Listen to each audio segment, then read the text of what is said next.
मानव जीवन में हम हमेशा अनेक रहस्यों के बारे में जानने के लिए उत्सुक रहते हैं।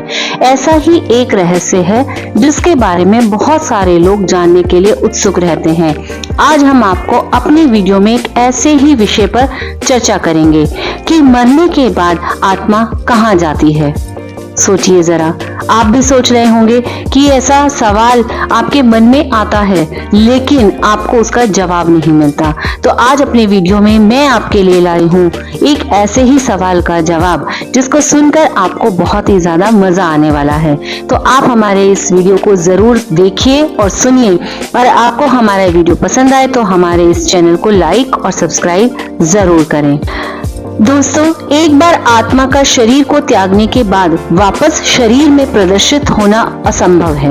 मौत के बाद की दुनिया कैसी होती है, ये अभी तक एक रहस्य बना हुआ है। लेकिन गीता के उपदेशों में भगवान श्री कृष्ण ने कहा है कि आत्मा अजर अमर है, उसका अंत नहीं होता, वह सिर्फ शरीर रूपी वस्त्र बदलती है। लेकिन गरुड़ पुराण के अनुसार जब आत्मा शरीर छोड़ती है तो उसे 2 यमदूत लेने आते हैं।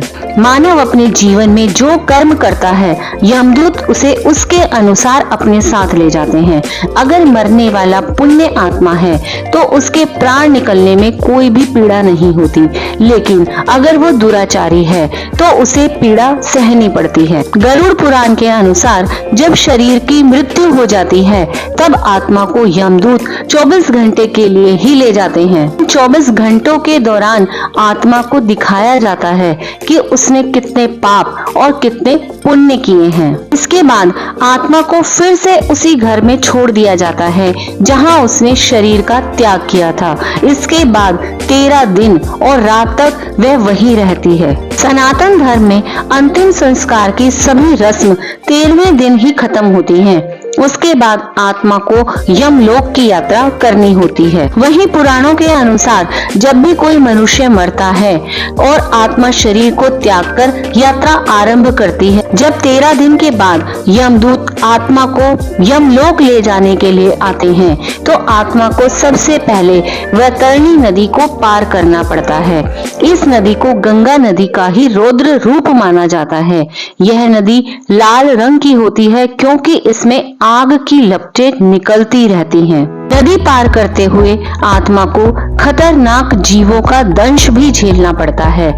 इन नदी को पार करने में पूरे 47 दिनों का समय लग जाता है। लेकिन यदि व्यक्ति ने जीवन में अच्छे कर्म किए हों या गोदान किया हो तो उसे ये यातनाएं नहीं झेलनी पड़ती, क्योंकि उसी गाय की पूंछ को पकड़कर आत्मा वैतरणी नदी को पार करती है। वैतरणी नदी को पार करने के बाद जब आत्मा यमलोक पहुंचती है तो वहां यमराज उसके कर्मों का लेखा जोखा करते हैं। इस तरह से जीवन काल में किए गए कर्मों के अनुसार यमराज आत्मा को स्वर्ग या नरक में भेजते। शास्त्रों के मुताबिक जीवन के बाद आत्मा की 2 गति होती है, या तो वह जीवन मरण के चक्र से मुक्त हो जाती है, दूसरी स्थिति में वह एक निश्चित अंतराल के बाद नया शरीर धारण करती है, यानी वह संसार में जन्म मरण के चक्र में फंसी रहती है। यह भी कहा जाता है कि जो व्यक्ति शरीर उत्तरायण में छोड़ता है वह संसार में नहीं आता, यानी जन्म मरण के चक्र से मुक्त हो जाता है।